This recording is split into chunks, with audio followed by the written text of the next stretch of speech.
কেউ বিক্রি করেছেন নিজের শেষ সম্বল, কেউ মেয়ের বিয়ের জন্য জমিয়ে রাখা টাকা তুলে দিয়েছেন হাতে। আবার অনেক প্রবাসী তাদের বছরের পর বছর কষ্টার্জিত সঞ্চয় জমা রেখেছেন নিরাপদ আমানত ও হালাল মুনাফার আশায়। কিন্তু সেই বিশ্বাসের সুযোগ নিয়েই গড়ে ওঠে শত শত কোটি টাকার এক বিশাল আর্থিক প্রতারণার সাম্রাজ্য। এর সাথে জড়িয়ে আছে 12,661 পরিবার। এটি সাধারণ কোনো প্রতারণা নয়, নিখুঁত এক আর্থিক ডাকাতি, যেখানে এক লহমায় হাওয়া হয়ে গেছে পুরো 400 কোটি টাকা।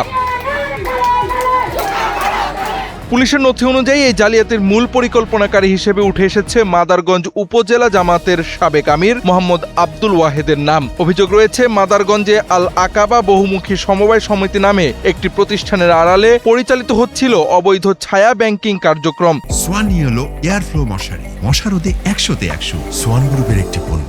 হালাল মুনাফা ও নিরাপদ সঞ্চয়ের প্রতিশ্রুতি দিয়ে সাধারণ মানুষের কাছ থেকে বিপুল পরিমাণ অর্থ সংগ্রহ করে আব্দুল ওয়াহেদ।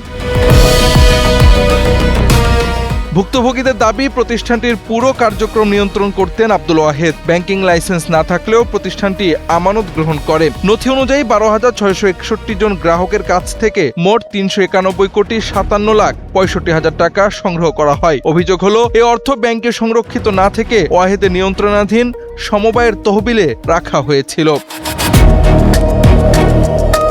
এরপর এক সময় প্রতিষ্ঠানটির কার্যালয়ে ঝুলে যায় তালা, গ্রাহকদের অর্থ উধাও হয়ে যায় চোখের পলকে। অভিযোগ ওঠে, বিপুল অর্থ আত্মসাৎ করে আব্দুল ওয়াহেদ আত্মগোপনে চলে যান। এ ঘটনায় তার বিরুদ্ধে 8টি প্রতারণার মামলা দায়ের হয়। পরে ঘটনাকে কেন্দ্র করে জামাত তাকে দল থেকে বহিষ্কার করে।